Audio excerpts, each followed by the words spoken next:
અમેરિકામાં ગેરકાયદેસર ઘૂસેલા 33 ગુજરાતીઓ સહિત 104 ભારતીયોને ડિપોર્ટ કરાતા 5 તારીખે અમેરિકન એરફોર્સના વિમાનમાં અમૃતસર લાવવામાં આવ્યા હતા, જ્યાંથી 33 ગુજરાતીઓ આજે 6 ફેબ્રુઆરીએ વહેલી સવારે વિમાન માર્ગે અમદાવાદ એરપોર્ટ પર પહોંચ્યા હતા। ડિપોર્ટ થયેલા ગુજરાતીઓમાં 28 લોકો ઉત્તર ગુજરાતના છે, જ્યારે 4 લોકો મધ્ય ગુજરાતના અને 1 દક્ષિણ ગુજરાતનો છે। ત્યારે પોલીસ દ્વારા તેમના વાહનમાં જ આ લોકોને તેમના વતન લઈ જવામાં આવ્યા હતા।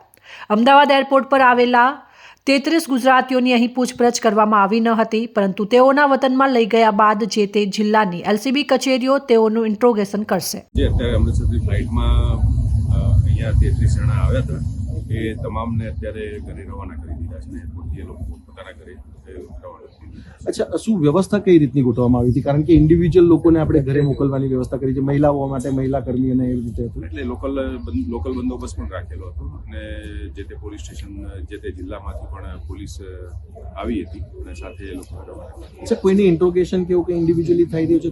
એટલે અત્યારે ત્યાં રવાના કરી દીધા। ઓકે।